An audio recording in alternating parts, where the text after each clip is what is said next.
So I met Bob Ellison in 1973. I was 17 at the time, and I didn't really know who he was. He answered an ad I ran in the Yankee Trader, which back in the day was one of the periodicals we used to contact buyers around the country. It was way before the internet. And Bob was that rare confluence of taste, money, and passion. He was one of those few people, the vanguard of collecting decorative ceramics. He understood that these things were going to go up in value as more and more was learned about them and more people were attracted to the market. Bob was a collector, but he was also a mentor of mine in that he didn't bring a normal eye to his collecting. He brought an artist side. He was in fact an artist. He ran with the abstract expressionists. We've sold some of his work in our art auctions in the past.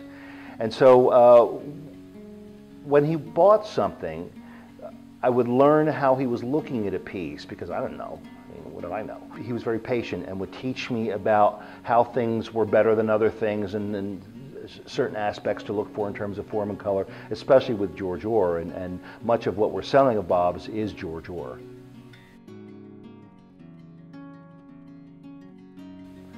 Bob donated a portion of his collection to the Metropolitan Museum of Art about 4 or 5 years ago, and it is by far the best collection of decorative ceramics from the arts and crafts period in any public institution in the country. It was something over 300 pieces, and including about 16 pieces of George Ohr, which really raised the bar for Ohr's holdings in public institutions outside of the Ohr Museum itself, which only has George Ohr. But again, with that artist eye that Bob brought to the occasion, they're only 16 pieces, but they're masterpieces. And along with other pottery from the period, Gruby, Marblehead, Newcomb College, if you're interested in decorative ceramics, seeing the Ellison collection, which is on display in the American wing at the Metropolitan Museum of Art. It's a trip you have to make. It's really almost a ceramic pilgrimage.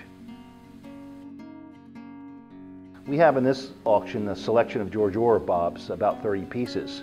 And there are some really wonderful glazed pieces which show both the manipulations that Ohr is famous for, which also show his virtuosity in glazing. There's a small selection of bisque work. And then what's interesting too are these burnt babies, which I mean, George Ohr didn't throw anything out. When the Great Biloxi Fire happened in 1894, George Ohr saved everything, and his pottery was burnt to the ground on that evening, that October evening, and he saved even the pots that were burned in the fire. He called them his burnt babies. He put them in crates. I remember seeing black and white photographs of the burnt babies in crates before they were moved up north by Jim Carpenter in 1969 to 1970, and there really wasn't a market for them because people didn't quite understand what they were, but Ohr loved them, just like he loved all the pottery he made. And so we've been selling now Bob's Ohr burnt babies in the last couple of auctions, and we have a selection of about 10 of them in the upcoming sale.